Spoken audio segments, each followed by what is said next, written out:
আর্থিক ক্ষতির সম্মুখীন হচ্ছেন এবং শত শত পরিবার পথে বসে যাওয়ার উপক্রম হয়েছে। এই সমস্যা দ্রুত সমাধান না হলে যেমন মানুষের মাঝে অসন্তোষ বাড়বে, তেমনি মেগা প্রকল্পের কাজও দীর্ঘসূত্রিতার কবলে পড়তে পারে।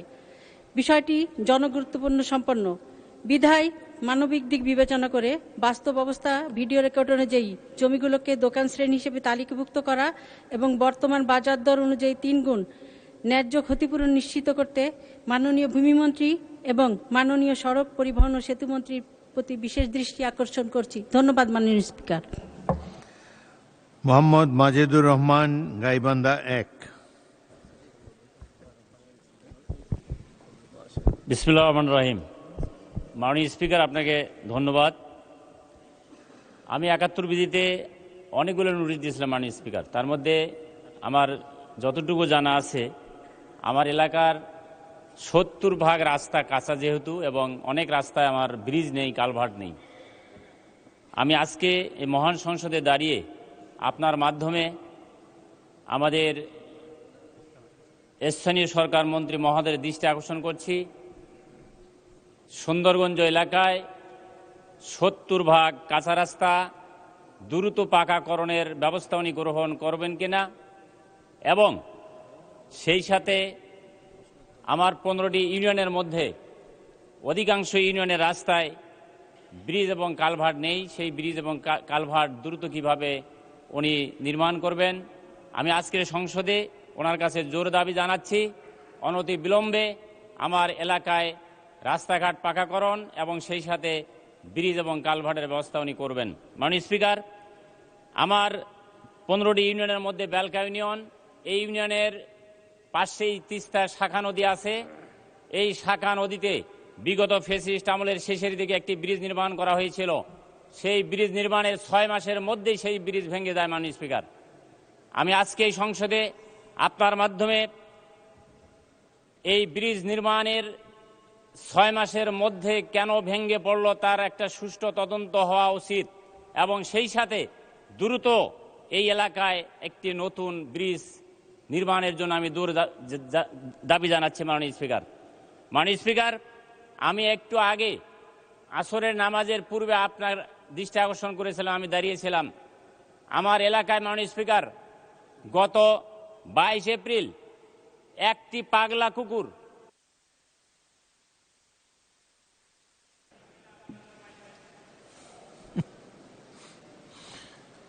মাননীয় সদস্য, পাগলা কুকুর নিয়ে অনেক কথা বলেছেন স্বাস্থ্যমন্ত্রী। অনেক টিকা মজুদ আছে, ভ্যাকসিনে কোনো অসুবিধা নাই, আপনার থানায়ও যাতে দেওয়া হয়। আমি স্বাস্থ্যমন্ত্রীকে বললাম, এক কুকুর 23 জনকে ঘায়েল করেছে, ওনার এলাকায় স্পেশাল নজর দেবেন। মাননীয় সদস্য জনাব Abdul Malik, Sylhet 2, Sylhet 3, I am sorry. বিসমিল্লাহির রহমানির রহিম। আসসালামু আলাইকুম মাননীয় স্পিকার। মাননীয় স্পিকার, আমার প্রবাসীদের জন্য দ্রুত সময়ে সেবা প্রদানের লক্ষ্যে ওয়ান স্টপ সার্ভিস চালু করার জন্য মাননীয় স্পিকার বিভিন্ন সরকারি ও বেসরকারি উৎস অনুযায়ী বিশ্বের বিভিন্ন দেশে বর্তমানে প্রায় 1,20,00,000 থেকে 1,60,00,000 বেশি বাংলাদেশি প্রবাসে কর্মরত। আমাদের কিছু সংখ্যক প্রবাসে স্থায়ীভাবে বসবাস করলেও অধিকাংশই জীবনের গুরুত্বপূর্ণ সময় প্রবাসে যাপন শেষে দেশে ফিরে আসে। প্রবাসে থাকাকালীন মাথার ঘাম পায়ে ফেলে পরিবার পরিজনের যাতে একটু ভালো থাকে সেজন্য রেমিটেন্স প্রেরণ করে দেশের অর্থনৈতিক চাকাকে সচল রাখার গুরুত্বপূর্ণ ভূমিকা পালন করে। অথচ যখন প্রবাসে থাকে তখন তাদের পরিবারের নিরাপত্তাহীনতা সহ নানা সমস্যায় জর্জরিত হয়ে পড়েন। ফলে এদিকে যেমন তাদের সন্তান ভালোভাবে পড়াশোনা করতে পারছে না, অন্যদিকে প্রবাস থেকেও যে অর্থ দেশে পাঠাচ্ছে সেটাও যথাযথ কাজে লাগাতে পারছে না। আবার দেশের ফেরার পর প্রবাসীরা নানা ধরনের হয়রানির শিকার হন, সামাজিক অর্থনৈতিক বিড়ম্ব শিকার হন। দেশের ফেরার পর বিমানবন্দরে লাগেজ তল্লাশি সহ নানা হয়রানির কথা আমরা সকলেই জানি। প্রবাসে অর্জিত মূলধন নিয়োগ, প্রশাসনিক জটিলতা, আত্মীয় স্বজনের সাথে মানসিক দূরত্ব, কর্মসংস্থানহীন মতো কঠিন বাস্তবতার মুখোমুখি হয়ে থাকেন। তাদের অনেক ক্ষেত্রে তাদের জমি এবং দুষ্কৃতিকারীরা দখল করে নিচ্ছে, যা পরবর্তী মামলা। আরিফা সুলতানা, মহিলা, আসন 30। বিসমিল্লাহির রহমানির রহিম। মাননীয় স্পিকার, আপনাকে অসংখ্য ধন্যবাদ। প্রথমেই আমি শুকরিয়া জ্ঞাপন করছি রাব্বুল আলামিনের দরবারে, যিনি আমাকে এই মহান সংসদে আসার সুযোগ করে দিয়েছেন। কৃতজ্ঞতা প্রকাশ করছি গণপ্রজাতন্ত্রী বাংলাদেশ সরকারের মাননীয় প্রধানমন্ত্রী এবং মনোনয়ন বোর্ডের সকল সদস্যকে আমাকে সংরক্ষিত আসনে সদস্য হিসেবে নির্বাচিত করবার জন্য। মাননীয় স্পিকার, মাননীয় রেলপথ মন্ত্রী মহোদয়ের নিকট আমার উত্থাপনের বিষয় চাটমোহর এবং ভাঙ্গুড়া রেল স্টেশনে নিয়মিত যাত্রা বিরতি এবং আসন বরাদ্দ প্রসঙ্গে দৃষ্টি আকর্ষণ করছি। মাননীয় স্পিকার, পাবনা জেলার চাটমোহর এবং ভাঙ্গুড়া পাশাপাশি দুইটি অত্যন্ত গুরুত্বপূর্ণ ব্যবসায়িক ও কৃষি সমৃদ্ধ উপজেলা। শিক্ষা, ব্যবসা বাণিজ্য এবং উন্নত চিকিৎসার প্রয়োজনে প্রতিদিন এই দুই উপজেলার হাজার হাজার মানুষ রাজধানী ঢাকা, বিভাগীয় শহর রাজশাহী, খুলনা এবং উত্তরবঙ্গের বিভিন্ন জেলায় যাতায়াত করেন। ভাঙ্গুড়া ও চাটমোহর রেল স্টেশন দুটি এই অঞ্চলের মানুষের যাতায়াতের প্রধান, নিরাপদ ও সাশ্রয়ী মাধ্যম। মাননীয় স্পিকার, এই দুটি স্টেশনের উপর দিয়ে প্রতিদিন অনেকগুলো আন্তঃনগর ট্রেন চলাচল করলেও জনগুরুত্বপূর্ণ বেশ কিছু ট্রেনের এখনও যাত্রা বিরতি নেই এখানে।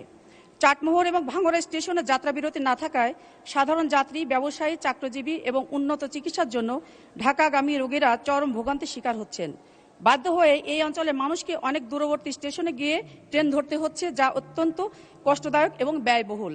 মাননীয় স্পিকার, চাটমোহর ও ভাঙ্গুড়া রেল স্টেশনে যদি উল্লেখিত ট্রেনগুলো নিয়মিত যাত্রা বিরতি নিশ্চিত করা হয় এবং আসন বরাদ্দ বাড়ানো হয়, তবে এই অঞ্চলের রেলওয়ে রাজস্ব আয় বহুগুণ বৃদ্ধি পাবে এবং লাখো মানুষের দুর্দিনের দুর্ভোগের অবসান ঘটবে, দীর্ঘদিনের দুর্ভোগের অবসান ঘটবে। তাই আমি আপনার মাধ্যমে মাননীয় রেলপথ মন্ত্রীর কাছে বিনীত অনুরোধ জানাচ্ছি, জনস্বার্থ এবং যাত্রীর চাহিদার বিষয়টি বিবেচনা করে চাটমোহর ও ভাঙ্গুড়া রেল স্টেশনে গুরুত্বপূর্ণ আন্তঃনগর ট্রেনের স্টপেজ নিশ্চিত করার প্রয়োজনীয় ও কার্যকর ব্যবস্থা গ্রহণ করার অনুরোধ জানাচ্ছি।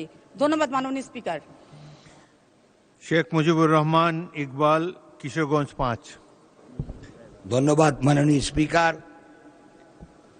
আমি আপনার মাধ্যমে সড়ক মন্ত্রীর দৃষ্টি আকর্ষণ করছি, দীর্ঘ 5 বছর যাবৎ মোটর ড্রাইভিং লাইসেন্স পেশাদার অপেশাদার আধুনিকরণের লক্ষ্যে স্মার্ট কার্ডের বলার কথা বলে কাগজের লাইসেন্স জমা নিয়ে প্রায় 10 লক্ষ ড্রাইভিং লাইসেন্স এখন রেজিস্ট্রেশনে ট্রাফিক অফিসে আটকা। রোদ বৃষ্টিতে পেশাদার চালক, অপেশাদার চালক যখন এই ড্রাইভিং লাইসেন্স আনতে যায়, সারাদিন রোদ বৃষ্টি দাঁড়ানোর পরে 6 মাসের একটা টাইম দিয়ে আবার কাগজ পাঠিয়ে দেয়। এইভাবে দীর্ঘ 5 বছর যাবৎ স্মার্ট ড্রাইভিং কার্ড লাইসেন্স মানুষ পাচ্ছে না। পক্ষান্তরে বারবার একই অবস্থা ভেবে যখন একবার রিনিউ না করে, রাস্তায় ট্রাফিক পুলিশ পেলে আবার তাকে জরিমানা করে। এই লক্ষ লক্ষ মানুষ আজকে এই দুর্দশায় ভুগছে। আমি আপনার মাধ্যমে সড়ক যোগাযোগ মন্ত্রীর দৃষ্টি আকর্ষণ করে বলতে চাই, উনি অনেক দক্ষ, জরুরি ভিত্তিতে 1 পয়েন্ট সার্ভিস চালু করে জনগণকে এই দুর্ভোগ থেকে মুক্তির ব্যবস্থা করবেন। অতি সত্বর মানুষের ড্রাইভিং লাইসেন্স যাতে পেতে পারে, দুর্ভোগ যাতে থেকে লাভ করে সেই ব্যবস্থা করবেন। ধন্যবাদ মাননীয় স্পিকার। জনাব মোহাম্মদ নাজিবুর রহমান, পাবনা 1। ধন্যবাদ মাননীয় স্পিকার। আলহামদুলিল্লাহ, ওয়াসসালাতু ওয়াসসালামু আলা রাসূলিল্লাহ। মাননীয় স্পিকার, আমার নির্বাচনী এলাকা 68 পাবনা 1 সাঁথিয়া উপজেলার প্রধান সড়ক সিএনবি বাসস্ট্যান্ড থেকে মাতপুর পর্যন্ত রাস্তাটি প্রশস্তকরণ এবং পুনর্নির্মাণ প্রসঙ্গে আজকের এই নোটিশটি। মাননীয় স্পিকার, এই সড়কটি প্রায় 8 লক্ষ জনসাধারণের যাতায়াতের প্রধান সড়ক এবং এই সড়কটি 19 কিলোমিটার এবং 18 ফিট চওড়া।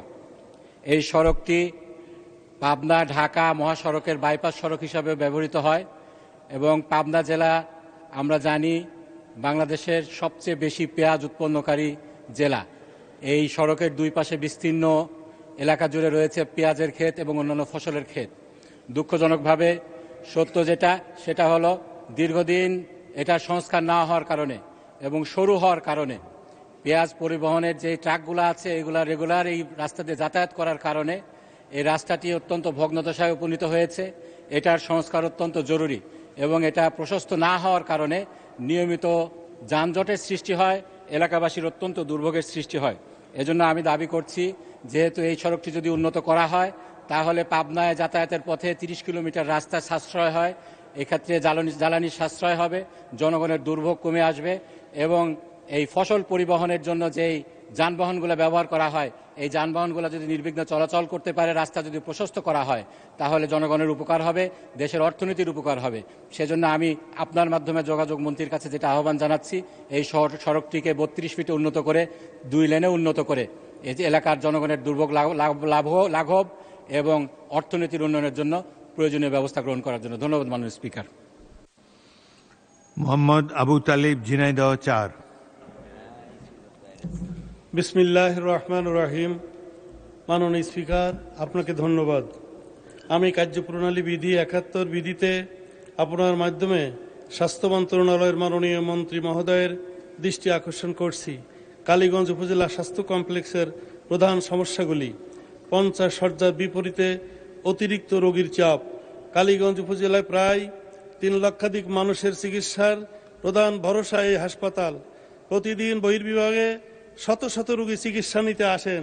ভর্তি রোগীর সংখ্যা প্রায় শয্যা সংখ্যার চেয়ে বেশি হয়। রোগীদেরকে মেঝে বা বারান্দায় চিকিৎসা নিতে হয়। চিকিৎসক সংকট, অনুমোদিত পদের তুলনায় কর্মরত চিকিৎসকের সংখ্যা কম। বিশেষজ্ঞ চিকিৎসকের ঘাটতির কারণে অনেক রোগীকে ঝিনাইদহ সদর ও যশোর সদর হাসপাতালে রেফার করতে হয়।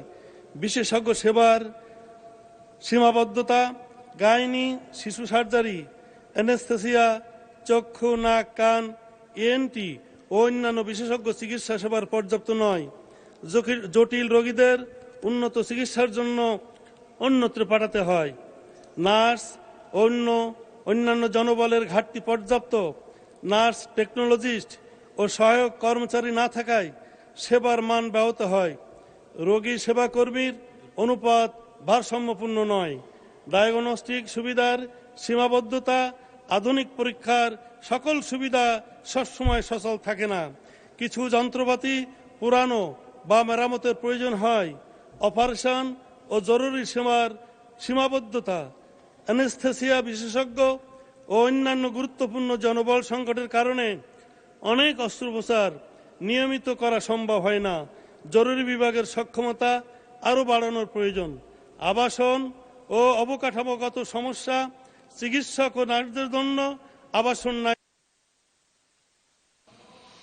মোসাম্মদ সাবিরা সুলতানা, মহিলা আসন 14। বিসমিল্লাহির রহমানির রহিম। মাননীয় স্পিকার, আপনাকে অসংখ্য ধন্যবাদ।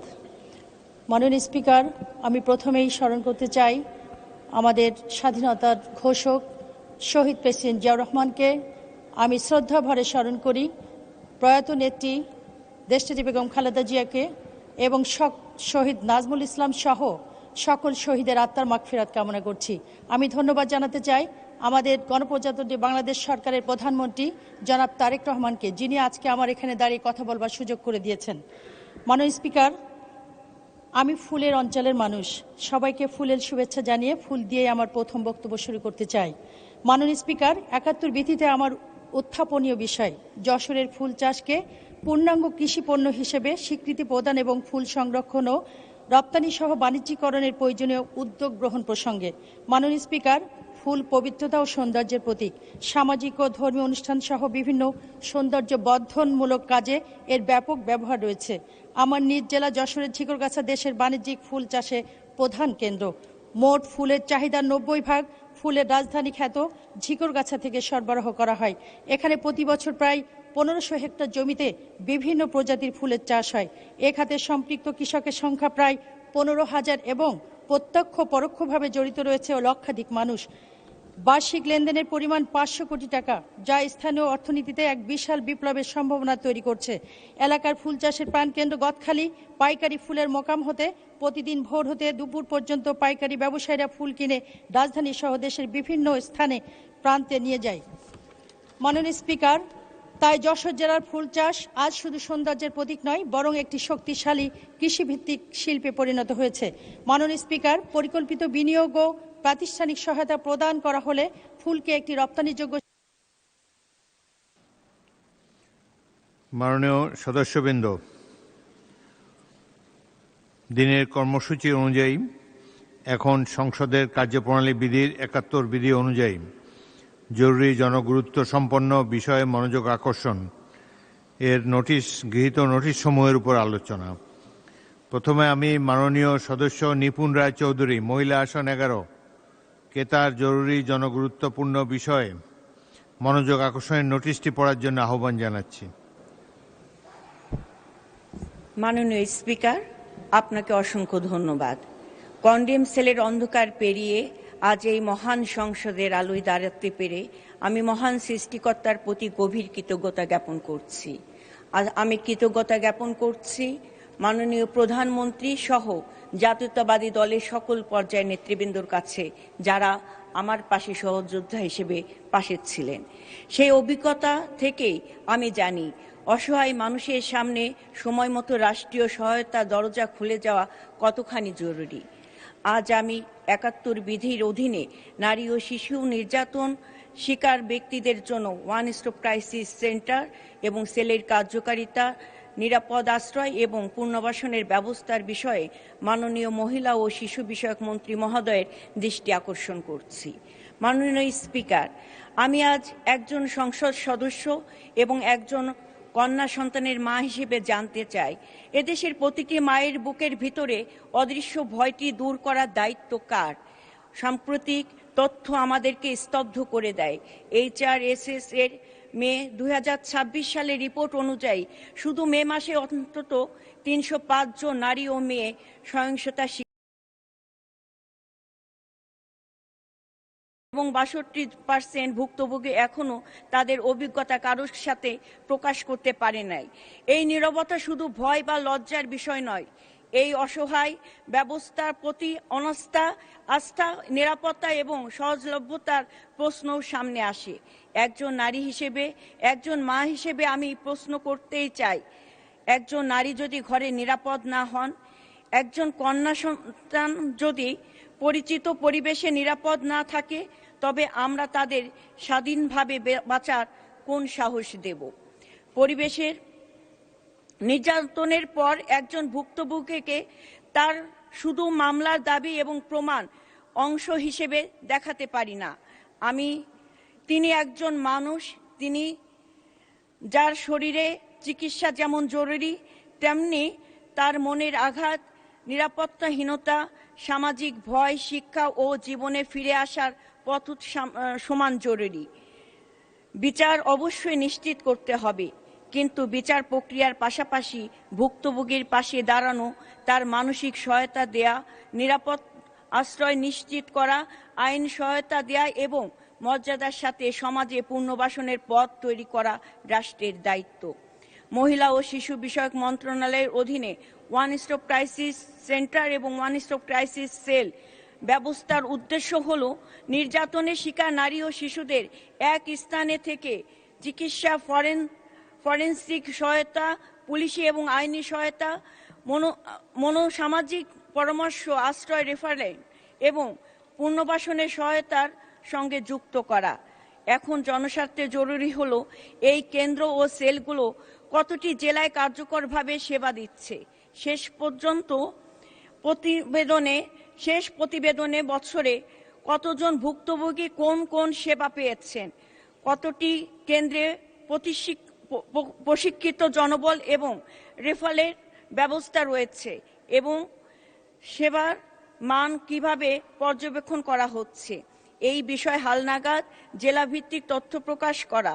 অতএব দেশে one stop crisis centre, one stop crisis cell এর বর্তমান কার্যকারিতা, জেলাভিত্তিক হালনাগাদ তথ্য, সেবাভিত্তিক পরিসংখ্যান এবং ভুক্তভোগী বান্ধব সমন্বয়ে সেবা শক্তিশালী করতে মন্ত্রণালয় কি পদক্ষেপ গ্রহণ করেছে তা গ্রহণ করতে যাচ্ছেন, সে বিষয়ে মাননীয় মন্ত্রী মহোদয়ের বিবৃতি প্রার্থনা করছি। ধন্যবাদ মাননীয় স্পিকার।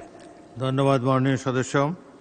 মাননীয় মহিলা ও শিশু বিষয়ক মন্ত্রী আবু জাফর মোহাম্মদ জাহিদ হোসেনকে এ বিষয়ে তার সংক্ষিপ্ত বিবৃতি প্রদানের জন্য আহ্বান জানাচ্ছি।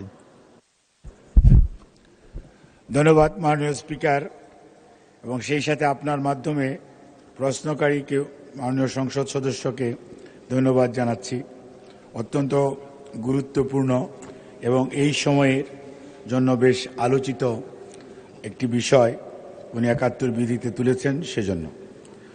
ওয়ান স্টপ ক্রাইসিস সেন্টার, মাননীয় স্পিকার, এইটি দেশনেত্রী বেগম খালেদা জিয়া যখন প্রধানমন্ত্রী ছিলেন সেই সময়ে, যেমন খুরশিদ হক উনি শিশু এবং মহিলা বিষয়ক মন্ত্রণালয়ের দায়িত্বে নিয়োজিত ছিলেন, ওই সময় বাংলাদেশ জাতীয়তাবাদী দলের নেতৃত্বে যে সরকার, তারা এটি সর্বপ্রথম প্রচলন করেছিল। কাজেই এর ধারাবাহিকতায় ওয়ান স্টপ ক্রাইসিস সেন্টারগুলি তখন সর্বপ্রথম ৮টি পুরনো মেডিকেল কলেজে স্টার্ট হয়েছিল। পরবর্তীতে এটি ৮-৬-১৪ অর্থাৎ আরও ৬টি যে নতুন মেডিকেল কলেজ, সেখানে এটি চালু হয়েছিল এবং ১৪টি সেন্টারে এটি একটি সমন্বিত ওয়ান স্টপ ক্রাইসিস সেন্টার।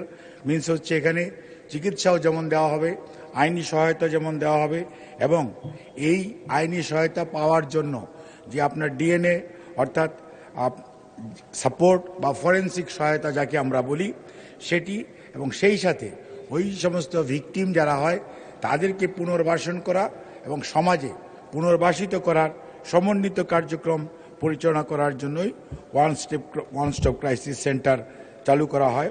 এবং এইটি এখন পর্যন্ত ওই 14টি ওসিসি বর্তমানে রয়েছে, পরবর্তীতে শুধুমাত্র একটি যোগ হয়েছে, এখন 15টি ওসিসি। কিন্তু এখানে একজন, উনি জানতে চেয়েছেন জনবল, প্রশিক্ষিত জনবল প্রত্যেকটির জন্য 22 জন করে থাকার কথা।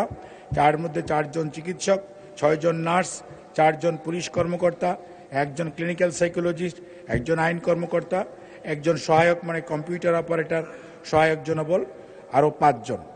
এবং এইটি এই পর্যন্ত আমাদের ওসিসি মাধ্যমে ৮১,৯২৮ জনকে সেবা প্রদান করা হয়েছে।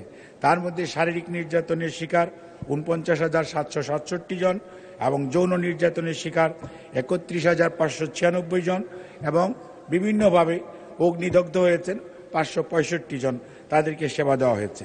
কিন্তু বর্তমান সরকার মাননীয় প্রধানমন্ত্রী নেতৃত্বে দায়িত্ব গ্রহণ করার পর আমরা এই সেবাটিকে, বাংলাদেশে এখন ৩৭টি গভর্নমেন্ট মেডিকেল কলেজ আছে, সেই ৩৭টি মেডিকেল কলেজেই ওয়ান স্টপ ক্রাইসিস সেন্টার চালু করার জন্য উদ্যোগ গ্রহণ করা হয়েছে এবং এটির মাধ্যমে সেবার পরিধি আরও বিস্তৃতি করা এবং যে চাহিদা রয়েছে সেই চাহিদাকে অ্যাড্রেস করার জন্য আমরা ব্যবস্থা নিয়েছি এবং এটি অচিরেই এটা সুফল পাওয়া যাবে। আর ওয়ান স্টপ ক্রাইসিস সেল এই মুহূর্তে আমাদের 95টি আছে ও ওয়ান স্টপ ক্রাইসিস সেল 30টি জেলা সদরে এবং 65টি উপজেলা স্বাস্থ্য কমপ্লেক্স, অর্থাৎ 95টি ওয়ান স্টপ ক্রাইসিস সেল আমরা শুরু করেছি। এবং ওয়ান স্টপ ক্রাইসিস সেলের মাধ্যমে আমরা চাই, আমাদের টার্গেট হচ্ছে যে আগামীতে 64টি জেলা এবং সর্বোপরি বাংলাদেশের প্রত্যেকটি উপজেলায় পর্যায়ক্রমে ওয়ান স্টপ ক্রাইসিস সেল এবং ওয়ান স্টপ ক্রাইসিস সেন্টার। এখন এটির নোমেনক্লেচারটা আগে ছিল ওয়ান স্টপ ক্রাইসিস সেল, তার পরবর্তীতে হয়েছে মাল্টি সেক্টরাল অ্যাপ্রোচ, আর এখন এটার নতুন নামকরণ হয়েছে কুইক রেসপন্স টিম, অর্থাৎ ঘটনা ঘটার সাথে সাথে যাতে সেখানে তড়িৎ গতিতে সেই মানুষের ভিকটিমের পাশে, ঘটনার সাথে যারা সম্পৃক্ত তাদেরকে আইনে সোপর্দ করা এবং যারা ক্ষতিগ্রস্ত তাদের পরিবারের পাশে দাঁড়ানোর জন্য এইটা কিউআরটি প্রোগ্রাম নেওয়া হয়েছে এবং এই লক্ষ্যেই এখন আমাদের মন্ত্রণালয় কাজ করছে। মাননীয় স্পিকার, আপনাকে ধন্যবাদ। মাননীয় সদস্য, আপনার উত্থাপন বিষয়টি বহুল আলোচিত সাম্প্রতিককালে, তো আপনি এখন একটি সংক্ষিপ্ত প্রশ্ন করতে পারেন, বেশি সময় নেবেন না। ধন্যবাদ মাননীয় স্পিকার। আমি এখানে বলতে চাচ্ছি যে ৩৫০ জন নারী এবং মেয়ে সহিংসতার শিকার হয়েছে। ৮৩ জনের মধ্যে ৫৭ জনই আপনার ধর্ষণের শিকার হয়েছে, 70% 18 বছরের নিচে। পারিবারিক সহিংসতায় নিহত হয়েছে 63 জন এবং 45 জন আত্মহত্যা করেছে গত মাসে, বলছি এটা পরিসংখ্যানে। বিএসএস এবং ইউএনএফপিএ 2024 সালের জরিপে বলছে দেশের 76% নারী জীবনে কখনো না কখনো শারীরিক এবং মানসিক নির্যাতনের শিকার হয়েছে তার ঘনিষ্ঠ নিকট আত্মীয় দ্বারা, কিন্তু 62% ভুক্তভোগী কখনোই মুখ খোলে নাই। এখানে আমার প্রশ্ন, যে নারী ভয়ে কথা বলতে পারে না সে বিচার পাবে কি করে? মাননীয় স্পিকার, আদালতের রায় আসতে সময় লাগে। তাৎক্ষণিক চিকিৎসা এবং সুরক্ষায় সমন্বিত যে উদ্দেশ্য নিয়ে ওয়ান স্টপ ক্রাইসিস সেন্টার গঠিত হয়েছে তার অবস্থান বাংলাদেশে এখন খুব একটা বেশি ভালো বলে পরিসংখ্যান বলছে না। ঢাকা মেডিকেল কলেজের মতো মূল স্কিমে ওয়ান স্টপ ক্রাইসিস সেন্টারই চরম সীমাবদ্ধতা রয়েছে। পর্যাপ্ত সম্পদ, প্রশিক্ষিত জনবল এবং পৃথক কাউন্সিলিং রুম, নারী ফরেন্সিক পরীক্ষকের মতো সীমাবদ্ধতা এখানে ঘাটতি রয়েছে। মাননীয় মন্ত্রী মহোদয় জানিয়েছেন 95টি সেলের বর্তমান বাস্তবতার অগ্রগতি। আমি ধন্যবাদ জানাচ্ছি।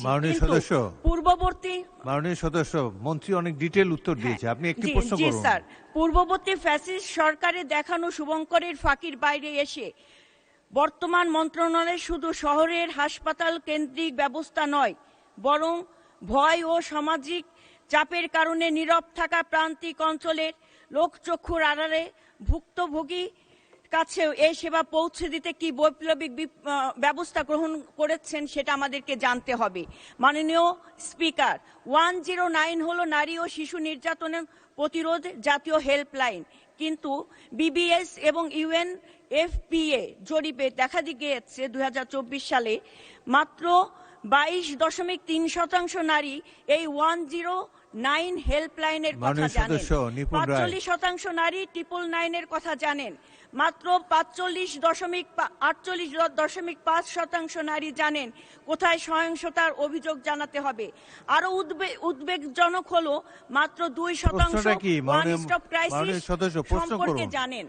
প্রশ্ন করুন, লং স্টেটমেন্ট। আমার এখানে প্রশ্ন হচ্ছে, মাননীয় মন্ত্রী সুনির্দিষ্টভাবে জানাবেন এই ভয়াবহ সচেতনতার ঘাটতি দূর করতে মন্ত্রণালয় কি পদক্ষেপ নেবে এবং মাঠ পর্যায়ে 109, 999 ওয়ান স্টপ ক্রাইসিস সেন্টার সম্পর্কে তথ্য পৌঁছে দিতে কোনো সময় সীমাভিত্তিক পরিকল্পনা গ্রহণ করবেন কিনা? ধন্যবাদ স্পিকার। মাননীয় মন্ত্রী। ধন্যবাদ মাননীয় স্পিকার, এবং আবারও সংসদ সদস্যকে ধন্যবাদ জানাচ্ছি সম্পূরক প্রশ্নের জন্য। যে প্রশ্ন উনি করেছেন এটি একটি সামাজিক ব্যাধি, এবং সেই জন্য আমি মাননীয় প্রধানমন্ত্রীর সাথে আমরা আলোচনা করেছি। আমরা এটার জন্য একটি জনসচেতনতা বা গণ আন্দোলন তৈরি করতে চাই। গণসচেতনতা যদি তৈরি করা না যায় তাহলে সমাজে নারী এবং শিশু এদের বিরুদ্ধে এদের অধিকার সুরক্ষা করা এবং তাদের বিরুদ্ধে যে সহিংসতার ঘটনাগুলো ঘটছে সেগুলো প্রতিরোধ করা শুধু একটি মন্ত্রণালয়ের পক্ষে কোনো অবস্থাতেই সম্ভব নয়। এটির জন্য একটি মাল্টি সেক্টরাল এবং সর্বোপরি সামগ্রিকভাবে দেশের সকল সরকারি দল বলেন আর বিরোধী দল বলেন আর এই সংসদের বাইরে যারা আছে তাদের কথা বলেন, সবাইকে নিয়ে আমরা একটি গণসচেতনামূলক প্রোগ্রাম আমরা ফর্মুলেট করেছি এবং কেন্দ্রীয়ভাবে সেন্ট্রাল থেকে শুরু করে একদম প্রত্যেকটি ইউনিয়নের প্রত্যেকটি ওয়ার্ডে, একটা ইউনিয়নে 9টা করে ওয়ার্ড আছে, সেখানে কিশোর কিশোরী যে ক্লাব আছে তাদের অংশগ্রহণ, জনপ্রতিনিধি, স্থানীয় প্রতিনিধি, স্থানীয় গণ্যমান্য ব্যক্তিবর্গ, স্কুল কলেজের মাদ্রাসার শিক্ষক সবাইকে নিয়ে আমরা এই ধরনের জনসচেতনামূলক কর্মসূচি গ্রহণ করা এবং সেই সাথে ডিসিমিনেশন। আমাদের সমস্যাটা বুঝতে হবে। প্রোগ্রামটা যেহেতু লঞ্চ করেছিলেন মরহুমা দেশনেত্রী বেগম খালেদা জিয়া, বিগত 17 বছর যারা ক্ষমতায় ছিলেন তারা এই প্রোগ্রামটির প্রতি কোনো গুরুত্ব দেয় নাই এবং তারা অনেক কথা মুখে বলেছে, কিন্তু বাস্তবে যে কয়টি ওয়ান স্টপ ক্রাইসিস সেন্টার ওই 2006 অক্টোবর পর্যন্ত হয়েছিল তার পরবর্তীতে এটাকে ডিসিমিনেশন অর্থাৎ বাড়ানোর জন্য কোনো চেষ্টা করে নাই। যেহেতু এই প্রোগ্রাম বিএনপি সরকারের নেওয়া, সেই জন্য এটাকে কীভাবে গলা টিপে বন্ধ করে দেওয়া যায় এবং কোনো একটি প্রোগ্রামকে ফাইন্যান্সিং করা, জনবলকে আরও বেশি মানসিকভাবে অর্থাৎ মোটিভেট করার জন্য তাদের চাকরির সুযোগ সুবিধা কিছুই করা হয় নাই। আমরা এসে দেখেছি এক একজনের বেতন 2 থেকে 3 বছর যাবৎ কেউ বেতন পায় না। এই যে বলল যে আপনার কল সেন্টারের নাম্বার হচ্ছে 109 সবাই কাজ করছে, but they are not getting salary for last 3 years. আমরা কেবল এইবার আসার পর উদ্যোগ গ্রহণ করেছি তাদেরকে থোক থেকে বরাদ্দ দিয়ে তাদের বেতন চালু করার জন্য।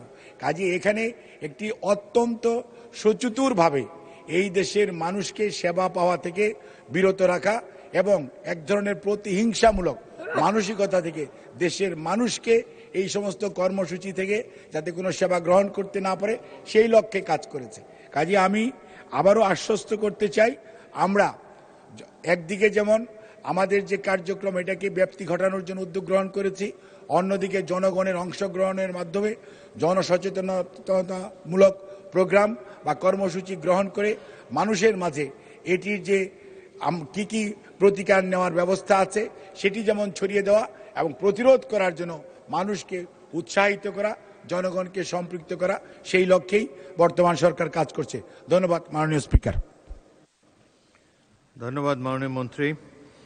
আমি এখন মাননীয় সদস্য জনাব খয়রুল কবির খোকন নরসিংদী এককে তার জরুরি জনগুরুত্বপূর্ণ বিষয়ে মনোযোগ আকর্ষণের নোটিশটি পড়ার জন্য আহ্বান জানাচ্ছি।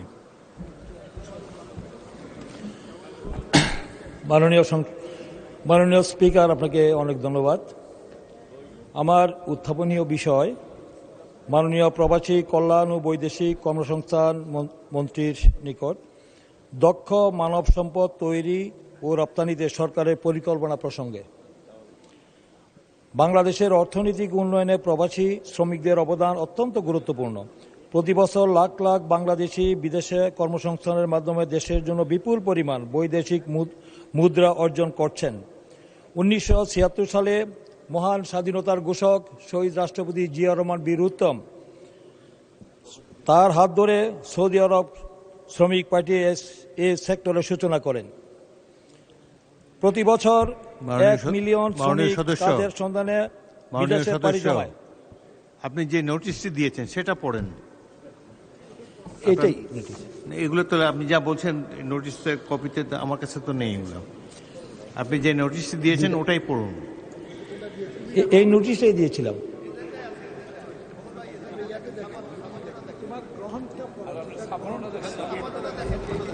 গ্রহণ করছেন এটি? হ্যাঁ হ্যাঁ, এটা তো আপনার টেবিলে দেওয়া আছে নোটিশটি। এটা আছে তো এখানে। হ্যাঁ,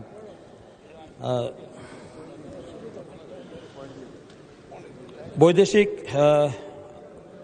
মুদ্রা ও রেমিটেন্স অর্জনে বৈদেশিক সমৃদ্ধিতে প্রধান ভূমিকা পালন করছে প্রবাসী রেমিটেন্স যোদ্ধারা। শহীদ রাষ্ট্রপতি জিয়া রহমানের হাত ধরে সর্বপ্রথম 1976 সালে সৌদি আরবের শ্রমিক পাঠানোর মাধ্যমে এ সেক্টরের যাত্রা শুরু করে। এই ফলশ্রুতিতে বর্তমানে প্রতি বছর 1 মিলিয়ন দক্ষ কিংবা অদক্ষ শ্রমিক কাজের সন্ধানে পাড়ি দেয়। বিদেশে পাড়ি জমানো বেশিরভাগ শ্রমিকরাই অদক্ষ, অশিক্ষিত, অথচ বিশ্বব্যাপী অদক্ষ শ্রমিকের চাহিদা কমছে এবং চতুর্থ বিপ্লবের প্রভাবে উন্নত প্রযুক্তির মাধ্যমে প্রতিস্থাপিত হচ্ছে। এমত অবস্থায় দক্ষ শ্রমিকের যোগান বাড়াতে না পারলে বিদেশের শ্রমবাজার হারানোর উচ্চ ঝুঁকি রয়েছে।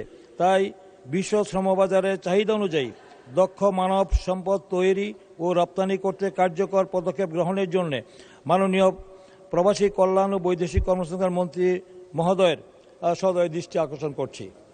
ধন্যবাদ মাননীয় স্পিকার। ধন্যবাদ মাননীয় সদস্য। মাননীয় প্রবাসী কল্যাণ ও বৈদেশিক কর্মসংস্থান মন্ত্রীর পক্ষে মাননীয় প্রবাসী কল্যাণ ও বৈদেশিক কর্মসংস্থান প্রতিমন্ত্রী মোহাম্মদ নুরুল হককে এ বিষয়ে একটি সংক্ষিপ্ত বিবৃতি প্রদানের জন্য আহ্বান জানাচ্ছি। মাননীয় স্পিকার, আপনাকে ধন্যবাদ। আপনার মাধ্যমে মাননীয় সংসদ সদস্যকেও ধন্যবাদ। মাননীয় সংসদ সদস্য যথার্থই বলেছেন, আধুনিক বাংলাদেশের উপকার শহীদ প্রেসিডেন্ট জিয়াউর রহমানের হাত ধরেই আমাদের মানব সম্পদ বিদেশে রপ্তানি কার্যত শুরু হয়। 1976 সালে শহীদ প্রেসিডেন্ট জিয়াউর রহমান বিদেশে জনশক্তি রপ্তানির উদ্দেশ্যে বাংলাদেশ জনশক্তি প্রশিক্ষণ ব্যুরো বা বিএমইটি প্রতিষ্ঠা করেন এবং একই বছর মধ্যপ্রাচ্যে 6,000 কর্মী পাঠান প্রাথমিকভাবে। পর্যায়ক্রমে 1980 সালে একটি আনুষ্ঠানিক চুক্তি হয় মধ্যপ্রাচ্যের দেশগুলোর সাথে আমাদের শ্রমিকদের কাজের ব্যবস্থা করার নিয়ে। তারই প্রেক্ষাপটে 1981 সালে আনুষ্ঠানিকভাবে আমাদের এখান থেকে কর্মী যাওয়া শুরু করে এবং 81 সাল থেকে বেসরকারি রিক্রুটিং এজেন্সিগুলোকে সুযোগ দেওয়া হয়, যার ফলে মাত্র 4 বছরের মধ্যে তখন প্রায় 60,000 কর্মী বিদেশে যায়। আমরা শহীদ প্রেসিডেন্ট জিয়াউর রহমানের একই চিত্র দেখেছি বেগম খালেদা জিয়ার সময়ের সরকারে। 2001 সালে 1991 সালে যখন বেগম খালেদা জিয়া সরকার গঠন করে তখন রেমিটেন্স ছিল 774 বিলিয়ন, যেটা তার সরকারের শেষ দিকে 96 এসে হয় 1.2 বিলিয়ন। এবং 2001 সালে যখন আবার বেগম খালেদা জিয়ার নেতৃত্বে বিএনপি সরকার গঠন করে তখন প্রবাসী কল্যাণ ও বৈদেশিক কর্মসংস্থান মন্ত্রণালয় প্রতিষ্ঠিত হয় এবং বেগম খালেদা জিয়ার সরকারের সময় 2006 সালে ওভারসিজ এমপ্লয়মেন্ট খসড়া অনুমোদন করা হয়, যার ফলে আমাদের এই বৈদেশিক কর্মসংস্থানের বাজারটা ব্যাপক আকার ধারণ করে। এবং বর্তমান প্রধানমন্ত্রী শহীদ প্রেসিডেন্ট জিয়াউর রহমান এবং খালেদা জিয়ার উত্তরসূরি বর্তমান মাননীয় প্রধানমন্ত্রী জনাব তারেক রহমানের নেতৃত্বে বর্তমান সরকারও আপনি দেখেছেন নির্বাচনের আগে এই 1 কোটি বৈদেশিক কর্মসংস্থান সৃষ্টির একটি নির্বাচনী কমিটমেন্ট রয়েছে। সেই অনুযায়ী আমরা মন্ত্রণালয়ের পক্ষ থেকে আমাদের বিভিন্ন বৈদেশিক দূতাবাস এবং মিশনগুলো থেকে আমরা একটা চাহিদাপত্র সংগ্রহ করেছি, যেখানে তারা আমাদেরকে 1 কোটি প্লাস 1 কোটি 8 লাখের মতো তারা ইতিমধ্যেই আমাদেরকে একটা চাহিদাপত্র দিয়েছে। এখন যেহেতু প্রযুক্তির অ্যাডভান্সমেন্ট এবং জনশক্তির ক্ষেত্রে বিভিন্ন ধরনের চাহিদা টেকনোলজির ইউজ আছে, সেক্ষেত্রে দক্ষ জনশক্তি এখন একটা বড় চাহিদা বহির্বিশ্বে।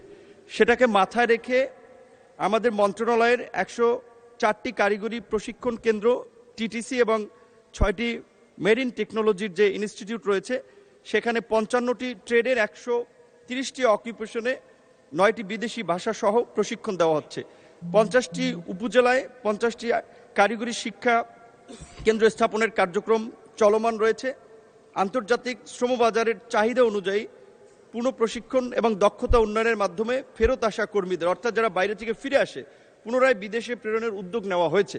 এছাড়া পূর্ববর্তী শিক্ষা ও কাজের রেকগনিশন অফ প্রিয়র লার্নিং বা আরপিএল স্বীকৃতি এবং তার সনদ করা হচ্ছে, যার ফলে তাদের আবার বিদেশে ভালো কর্মসংস্থান সৃষ্টি হচ্ছে।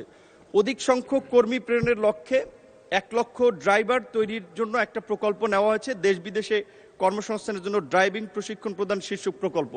এছাড়া আমাদের বিভিন্ন সেক্টরে আমাদের এখান থেকে যারা ট্রেনিং করছে তাদের নিয়ে পুল তৈরি করা হচ্ছে এবং নিয়োগকর্তাদের সাথে একটা সংযোগ তৈরির জন্য আমাদের মন্ত্রণালয় ওইপি ওভারসিজ এমপ্লয়মেন্ট প্ল্যাটফর্ম একটা অনলাইন সার্ভিস ক্রিয়েট করা হয়েছে, যেখানে নিয়োগকর্তারা চাইলে তারাই সরাসরি শ্রমিকদের সাথে কন্ট্যাক্ট করে তাদের চয়েস মতো তারা বাছাই করে নিতে পারবে। বিএমইটি ও সৌদি আরবস্থ তাকামলের মধ্যে স্বাক্ষরিত চুক্তির মাধ্যমে স্কিল ভেরিফিকেশন প্রোগ্রাম বা এসবিপির আওতায় 30টি প্রতিষ্ঠানে বর্তমানে 79টি অকুপেশনে স্কিল টেস্ট পরিচালনা করা হচ্ছে। এর পরিধি আরও বাড়ানোর চেষ্টা করা হচ্ছে। 60টি টিটিসিতে বিদেশি ভাষা জাপানিজ, কোরিয়ান, ইংরেজি, আরবি, জার্মান, ক্যান্টোনিজ, ম্যান্ডারিন, ইতালি সহ বিদেশি ভাষা শেখানো হচ্ছে এবং একই সাথে ল্যাঙ্গুয়েজ স্টুডেন্ট কোর্সে 10 লক্ষ টাকা পর্যন্ত লোন দেওয়া হচ্ছে। সাধারণ প্রবাসীদের ক্ষেত্রে 8% সুদে তাদেরকে বিনা জামানতে লোন দেওয়া হচ্ছে। বাংলাদেশের কয়েকটি শ্রম বাজার যেটা একসময় ভালো ছিল, যেটা আমরা বলেছি শুরুতেই শহীদ প্রেসিডেন্ট জিয়াউর রহমান এবং বেগম খালেদা জিয়ার সময়ের সরকারে মধ্যপ্রাচ্যের সাথে যে বাজারটার সম্ভাবনা ছিল সেটা অনেক জায়গায় একটু সংকুচিত হয়ে গেছে। সেগুলো আবার রিওপেন করার জন্য এবং বিস্তৃতি করার জন্য সরকারের পক্ষ থেকে পরিকল্পনা করা হয়েছে। তারই অংশ হিসেবে ওমান, মালয়েশিয়া, বাহরাইন এই সমস্ত দেশে কূটনৈতিক প্রচেষ্টা অব্যাহত আছে। বাংলাদেশের অন্যতম প্রধান শ্রমবাজার সৌদি আরব, কুয়েত, কাতার, রোমানিয়া, সিশেলস, পর্তুগাল সহ বিভিন্ন দেশে কর্মী প্রেরণ করা হচ্ছে। বাংলাদেশ হতে কর্মী প্রেরণে 28টি দেশের মধ্যে 18টি দেশে ইতিমধ্যেই সমঝোতা স্মারক স্বাক্ষরিত হয়েছে, বাকি কয়েকটি দেশে প্রক্রিয়াধীন রয়েছে। গত মে মাসে কাতারের শ্রমমন্ত্রী বাংলাদেশ ভিজিট করেছেন। আমাদের মন্ত্রণালয়ের সাথে দ্বিপাক্ষিক বৈঠকে তারা আগ্রহ পোষণ করেছেন এখানে 5টি প্রতিষ্ঠানকে তারা সম্পৃক্ত করে এখান থেকে কর্মীদেরকে প্রশিক্ষণ দিয়ে তারা কাতারে নিয়ে যাবেন। এটা আমাদের জন্য একটা ভালো সুযোগ এবং বিশেষ করে টেকনিক্যাল সেক্টরে তারা প্রাধান্য দিয়েছেন। Electrician, plumber, AC technician, welding. দক্ষিণ কোরিয়ার আপনার দুটি কাউন্টির সাথে আমাদের নতুন দুটো এমইউ হয়েছে, যার ফলে ওখানে মৌসুমী কর্মীর যাওয়ার একটা সম্ভাবনা তৈরি হয়েছে।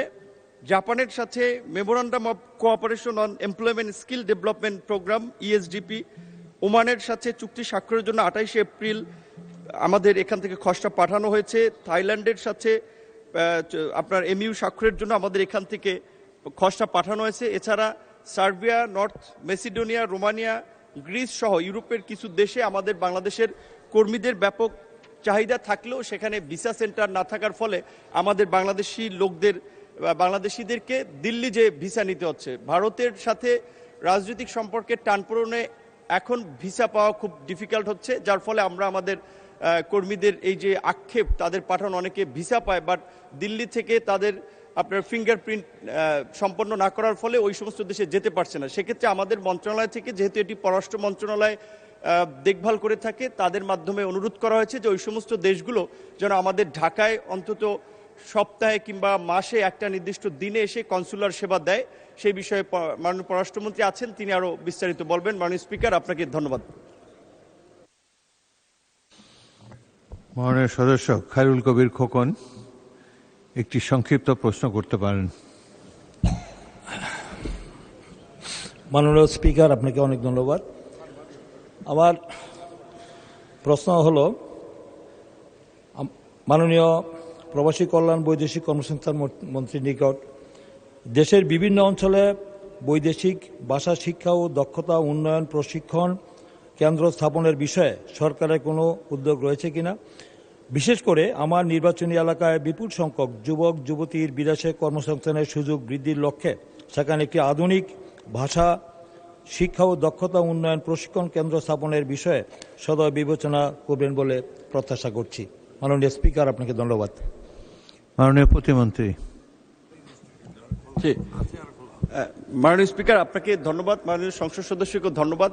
বর্তমান সরকারের নির্বাচনী ইশতেহার অনুযায়ী উপজেলা পর্যায়ে এমপ্লয়মেন্ট এক্সচেঞ্জ চালু করার একটি বিষয় আছে এবং বর্তমান সরকারের যে প্রায় 23টি মন্ত্রণালয় অধিদপ্তর দেখা যায় কাছাকাছি ধরনের ট্রেনিং করে, এতে সরকারের অর্থের অপচয় হয় এবং একই প্রশিক্ষণ একাধিক মন্ত্রণালয় ইনভলভমেন্ট থাকায় জটিলতা তৈরি হয়। মাননীয় প্রধানমন্ত্রীর নির্দেশনায় এনএসডিএ ন্যাশনাল স্কিল ডেভেলপমেন্ট অথরিটিকে এই বিষয়ে সার্টিফিকেশনের দায়িত্ব দিয়ে এটিকে একটি সমন্বিত প্রক্রিয়ার মধ্যে আনা হচ্ছে এবং উপজেলা পর্যায়ে এমপ্লয়মেন্ট এক্সচেঞ্জ চালুর মাধ্যমে আলটিমেটলি প্রত্যেকটা উপজেলা পর্যায়ে এই প্রশিক্ষণের একটা ব্যবস্থা করা হবে। ধন্যবাদ। ধন্যবাদ মাননীয় প্রতিমন্ত্রী। এখন আমি মাননীয় সদস্য এম রুহুল কুদ্দুস তালুকদার দুলু নাটোর 2 কেতার জরুরি জনগুরুত্ব সম্পন্ন বিষয়ে মনোযোগ আকর্ষণের নোটিশটি পড়ার জন্য আহ্বান জানাচ্ছি। শর্ট করে দেবো, শর্ট নাই। বিসমিল্লাহির রহমানির রহিম। মাননীয় স্পিকার, আপনাকে অনেক ধন্যবাদ। কার্যপ্রণালী বিধির 71 বিধি অনুসারে জরুরি জনগুরুত্বপূর্ণ বিষয় সম্পর্কে মনোযোগ আকর্ষণের নোটিশ। মাননীয় মন্ত্রী, আমি এত নোটিশ দিতেছি যে আমাদের উপস্থাপনের বিষয় নাটোর জেলার সরকারি ও বেসরকারি বিভিন্ন কল কারখানা ও বাসা বাড়িতে গ্যাস সংযোগের জন্য সংযোগ প্রদান প্রসঙ্গে আমি মাননীয় মন্ত্রীর দৃষ্টি আকর্ষণ করছি। বাংলাদেশের মধ্যে নাটোর জেলা শহর একটি গুরুত্বপূর্ণ শহর। এই শহর, এখানে বিভিন্ন সরকারি বেসরকারি অনেক গুরুত্বপূর্ণ শিল্প প্রতিষ্ঠান কল কারখানা রয়েছে, যেমন নাটোর সুগার মিল, নাটোর মিল ভিটা, মেঘনা গ্রুপ, প্রাণ আরএফএল গ্রুপ, মাননীয় হুইপ পার্টেক্স। মাননীয় হুইপ রুল কই আপনার নোটিশ পড়েন? হ্যাঁ, নোটিশই তো পড়ছি না, আপনার ইয়েতে দেখেন আছে। এই তো আমি যেটা দিয়েছি সেটা পড়ছি মাননীয় স্পিকার। এটা টেবিল আছে মাননীয় স্পিকার। এছাড়া আরো অনেক ছোট বড় শিল্প প্রতিষ্ঠান রয়েছে। এই সকল কারখানা গ্যাস সংযোগ না থাকায় উৎপাদন ব্যাহত হচ্ছে এবং অনেক লোক কর্মসংস্থান হারাচ্ছে। নাটোর শহর বাংলাদেশের একটি ঐতিহ্যবাহী একটি পুরাতন শহর, কিন্তু উক্ত শহরের বাসা বাড়িতেও এই নাটোর হয়ে রাজশাহীতে গ্যাস সংযোগ দেওয়া গ্যাস গিয়েছে, কিন্তু নাটোরে গ্যাস সংযোগ দেওয়া হয়নি। নাটোর জেলার সরকারি বেসরকারি শিল্প প্রতিষ্ঠানের বিভিন্ন কলকারখানাগুলো বাসাবাড়িতে গ্যাস সংযোগ দেওয়া প্রয়োজন। বিষয়টি অতীব জরুরি গুরুত্বপূর্ণ সম্পন্ন বিধায় এ বিষয়ে প্রয়োজনীয় পদক্ষেপ গ্রহণের জন্য মাননীয় বিদ্যুৎ জ্বালানি খনিজ সম্পদ মন্ত্রী মহোদয়ের মনোযোগ আকর্ষণ করছে মাননীয় স্পিকার। ধন্যবাদ মাননীয় হুইপ ইকবাল হাসান মাহমুদ। মাননীয় স্পিকার, আপনাকে ধন্যবাদ এবং ধন্যবাদ ৭১ বিধিতে প্রশ্ন করার জন্য। মাননীয় স্পিকার, পার্লামেন্টের পরিভাষাতে একটা কথা আছে, হুইট অ্যান্ড হিউমার। তো আমি এই যিনি প্রশ্নকর্তা ওনাকে নিয়ে একটা হুইট অ্যান্ড হিউমার করতে চাই। আমরা যারা রাজনীতি করি, আমাদের সবারই শ্বশুরবাড়ি আছে। সিলেটে গেলে আমাদের প্রধানমন্ত্রী বলে সিলেটের দামান, আর নাটোরে গেলে আমাকে বলে নাটোরের জামাই। তো দুলু সাহেব যে আমাকে প্রশ্ন করছেন, সেই দিক দিয়ে আমি যখন নাটোরের জামাই, তো দুলু সাহেব আমাকে বাংলা ভাষায় যে গাড়ি যাচ্ছে সেই সম্পর্ক। তো উনি আমাকে প্রশ্ন করছেন, এই প্রশ্নটা মাননীয় স্পিকার, নাটোরে গ্যাস ছিল না। আমাদের মাননীয় প্রধানমন্ত্রী দেশনেত্রী বেগম খালেদা জিয়া 2005 সালে নাটোরে গ্যাস দেওয়ার জন্য ওখানে উত্তরাঞ্চল গ্যাস সঞ্চালন কোম্পানি গঠন করেছিলেন এবং সেই কাজও শুরু হয়ে গেছিল। কিন্তু বিগত ফ্যাসিস্ট সরকার এসে সেই কাজটা বন্ধ করে দিয়েছে এবং সেই সময় এই কাজটা করতে মাত্র 81 কোটি টাকা লাগতো। কিন্তু তারা 2012 সালে এই প্রকল্পটি বন্ধ করে দেয়। এখন আমাদের দেশে গ্যাসের সঞ্চালন ক্রমেই কমে যাচ্ছে। তার কারণ হচ্ছে এই ফ্যাসিস্ট সরকার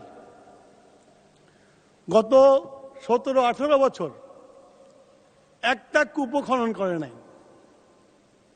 এই 17-18 বছরে যদি বছরে 4টে করে কূপ খনন করত, আমি মনে করি আমাদের দেশে গ্যাস আছে এবং গ্যাসের উত্তোলন হতো। শুধু তাই না, মাননীয় স্পিকার, ওনারা সমুদ্র বিজয় করছিলেন না? সমুদ্র বিজয় করে কত রকমের আতশবাজি জ্বালিয়েছিল, কিন্তু সমুদ্রের নিচে যে গ্যাস আছে, তেল আছে, সেটা আহরণ করেন নাই। আমাদের আশেপাশে যারা নাকি বলে যে হেরে গেছে, কোর্টে আমরা জিতেছি, ওরা হেরে গেছে, তারা কিন্তু বার্মা কিন্তু উত্তোলন করে গ্যাস এক্সপোর্ট করতে চায়নাতে। ভারত উত্তোলন করে গ্যাস কি করছে, কিন্তু বাংলাদেশে গ্যাস উত্তোলন হয় নাই। মাননীয় স্পিকার, আমরা দায়িত্বভার গ্রহণ করার পরে আমাদের নির্বাচনী ওয়াদা এবং আমাদের 180 দিনের যে পরিকল্পনা অনুসারে আমরা আমাদের বাংলাদেশের অফশোর এবং অনশোর গ্যাস উত্তোলন করার জন্য অলরেডি আমরা পেপারে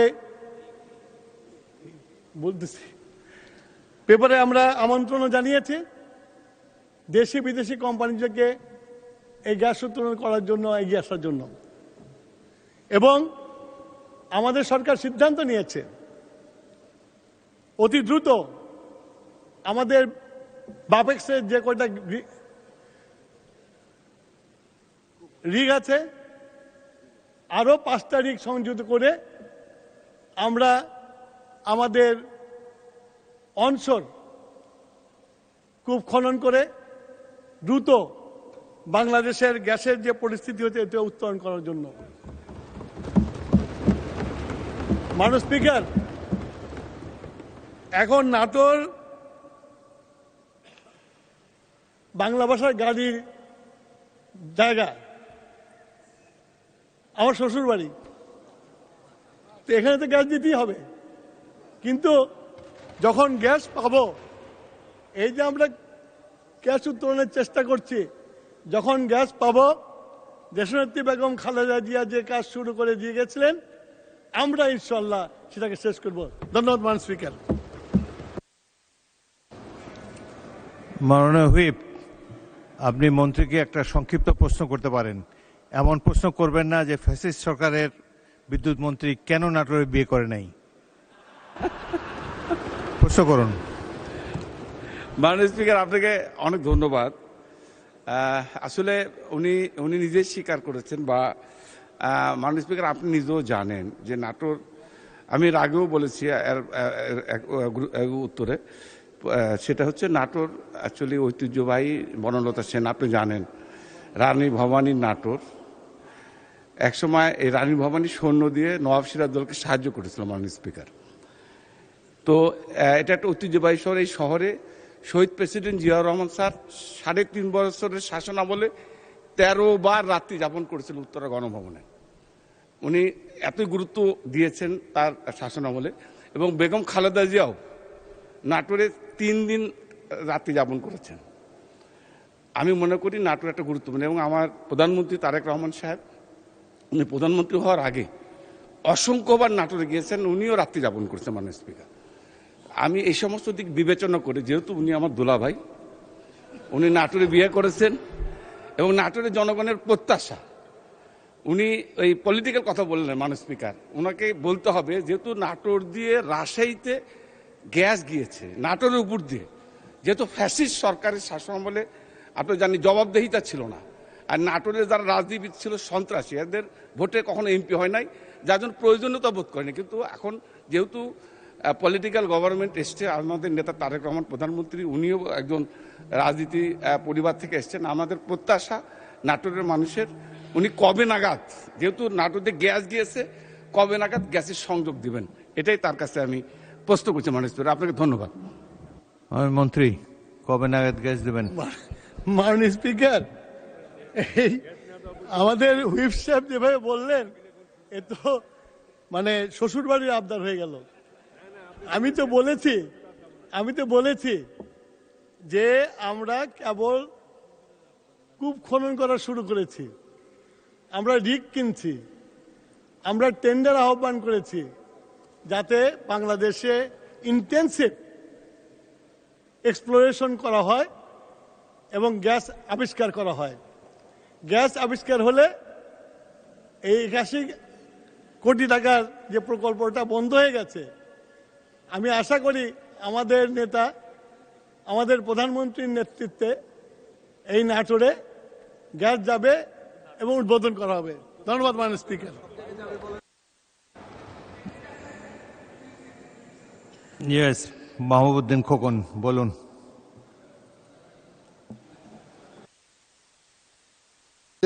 মাইক দেন। মাননীয় মন্ত্রী, বিদ্যুৎ মন্ত্রী বললেন যে নাটোরের শ্বশুর বাড়ি, এই জন্য উনি প্রায়োরিটি দিবেন গ্যাস দিতে। উনাকে একটা অনুরোধ করি মাননীয় স্পিকার, উনি যেন নোয়াখালী একটা বিয়ে করো, তাহলে আমরা একটা গ্যাসটা পাবো।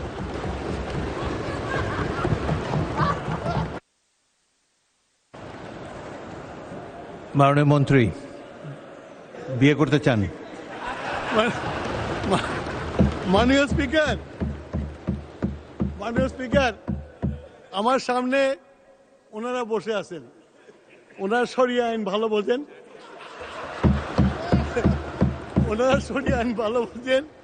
তিনটা বাকি আছে আমার এখন, কিন্তু আমার শখ নাই আহার বেশি করার, যেটা করছে এটাই যথেষ্ট। আপনাকে ধন্যবাদ। জয়নাল আবদিন ফারুক, মাননীয় সদস্য। মাননীয় স্পিকার, এখানে বিয়া শাদীর ব্যাপার, ছালা দুলাবার ব্যাপার, এদিকে যাব না। এই আনন্দ ঘন মুহূর্তে আমি একটি বিশেষ, কার্ডিফ থেকে মিরপুর 5100 মাইল দূরে, ইংল্যান্ড, কিলোমিটারে 8000, 2005 সালের পর 2026 সাল, সময়ের ব্যবধান 21 বছর, একটি নতুন ইতিহাস, একটি নতুন সালের বাস্তবায়ন। 21 বছর আগে ইংল্যান্ডের কার্ডিফে ইতিহাস লিখেছিলেন মোহাম্মদ আশরাফুল, এখন টাইগারদের ব্যাটিং কোচ। 21 বছর পর আবার মিরপুরে ইতিহাস লেখেন মোসাদ্দেক হোসেন সৈকত, নাহিদ রানা সহ অনেকে। 2005 সালে কার্ডিফে যে 5 উইকেট হারিয়েছে, আর এখন 2026 সালে মিরপুরে অস্ট্রেলিয়াকে ডিএলএস মেথডে 86 রান হারিয়ে গড়েছে বাংলাদেশের নতুন ইতিহাস। আমরা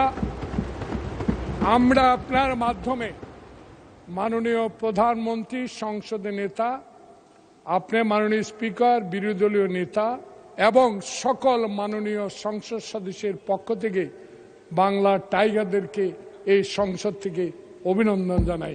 আপনাকে ধন্যবাদ। ধন্যবাদ মাননীয় সদস্য।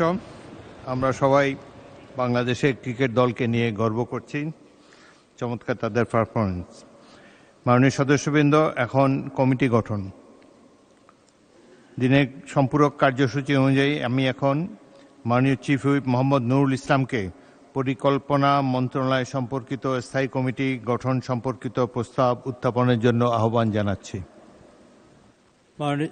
মাননীয় স্পিকার, মাননীয় সংসদ নেতার অনুমতিক্রমে তার পক্ষে আমি নুরুল ইসলাম মনি 110/2 বাংলাদেশ জাতীয় সংসদের চিফ হুইপ প্রস্তাব করছি যে গণপ্রজাতন্ত্রী বাংলাদেশের সংবিধানের 76 অনুচ্ছেদ অনুযায়ী জাতীয় সংসদের কার্যপ্রণালী বিধির 246, 247 ও 248 বিধি অনুসারে উক্ত বিধিসমূহে বর্ণিত কমিটির নিয়োগ, কমিটির গঠন, কমিটির কাজ ও কমিটির দায়িত্ব পালনের নিমিত্তে নিম্নলিখিত মাননীয় সংসদ সদস্যগণের সমন্বয়ে ত্রয়োদশ জাতীয় সংসদের পরিকল্পনা মন্ত্রণালয় সম্পর্কিত স্থায়ী কমিটি গঠন করা হোক।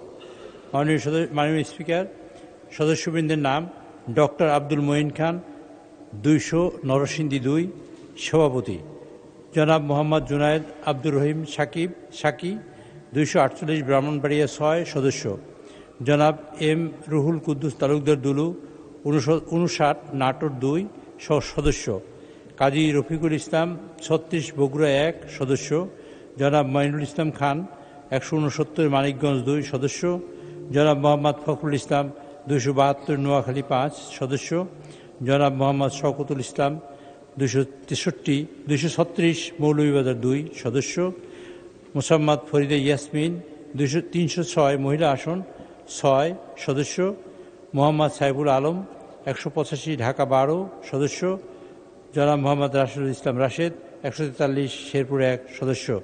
মাননীয় স্পিকার, তাদের মাধ্যমে পরিকল্পনা মন্ত্রণালয় সম্পর্কিত স্থায়ী কমিটি গঠন করার জন্য আমি আপনার কাছে প্রস্তাব করছি। ধন্যবাদ মাননীয় স্পিকার। মাননীয় সদস্যবৃন্দ, সংসদের সামনে প্রশ্ন হচ্ছে। মাননীয় প্রধানমন্ত্রী ও সংসদ নেতার পক্ষে মাননীয় চিফ হুইপ মোহাম্মদ নুরুল ইসলামের প্রস্তাব মতো এবং তার প্রস্তাবিত সদস্যদের সমন্বয়ে পরিকল্পনা মন্ত্রণালয় সম্পর্কিত স্থায়ী কমিটি গঠন করা হোক। যারা এই প্রস্তাবের পক্ষে আছেন তারা হ্যাঁ বলুন, যারা এই প্রস্তাবের বিপক্ষে আছেন তারা না বলুন। আমার মনে হয় হ্যাঁ জয়যুক্ত হয়েছে, হ্যাঁ জয়যুক্ত হয়েছে, হ্যাঁ জয়যুক্ত হয়েছে। অতএব প্রস্তাবটি সংসদের সর্বসম্মতিক্রমে গৃহীত হল এবং পরিকল্পনা মন্ত্রণালয় সম্পর্কিত স্থায়ী কমিটি গঠিত হল। মাননীয় সদস্যবৃন্দ, দিনের সম্পূরক কার্যসূচি অনুযায়ী গণপ্রজাতন্ত্রী বাংলাদেশের সংবিধানের 76 অনুচ্ছেদ অনুযায়ী জাতীয় সংসদের কার্যপ্রণালী বিধির 219 বিধি অনুসারে 220 ও 221 বিধিতে বর্ণিত দায়িত্ব পালনের জন্য নিম্নলিখিত মাননীয় সংসদ সদস্যদের সমন্বয়ে ত্রয়োদশ জাতীয় সংসদের কার্য উপদেষ্টা কমিটি পুনর্গঠনপূর্বক মনোনয়ন দেওয়া হল। 1. হাফিজউদ্দিন আহমদ বীর বিক্রম 117 ভোলা 3 সভাপতি; জনাব তারিক রহমান 190 ঢাকা 17 সদস্য; মোহাম্মদ শফিকুর রহমান ঢাকা 15 সদস্য; ডক্টর খন্দকার মোশাররফ হোসেন কুমিল্লা 1 সদস্য; গয়েশ্বরচন্দ্র রায় ঢাকা 3 সদস্য; মির্জা ফখরুল ইসলাম আলমগীর ঠাকুরগাঁও 1 সদস্য; জনাব আমির খসরু মাহমুদ চৌধুরী চট্টগ্রাম 11 সদস্য; জনাব সালাউদ্দিন আহমেদ কক্সবাজারে 1 সদস্য, ব্যারিস্টার কায়সার কামাল নেত্রকোনায় 1 সদস্য, মোহাম্মদ নুরুল ইসলাম বরগুনা 2 সদস্য, মোহাম্মদ আসাদুজ্জামান ঝিনাইদহ 1 সদস্য, সৈয়দ আবদুল্লাহ মোহাম্মদ তাহের কুমিল্লা 11 সদস্য, এটিএম আজহারুল ইসলাম রংপুর 2 সদস্য এবং মোহাম্মদ নাহিদ ইসলাম ঢাকা 11 সদস্য, মোহাম্মদ নওশাদ জমির পঞ্চগড় 1 সদস্য। এর জন্য কোনো ভোটাভুটির প্রয়োজন নাই। এই কমিটিটি সর্বসম্মতিক্রমে গৃহীত হলো। এখন কি আর কি আছে?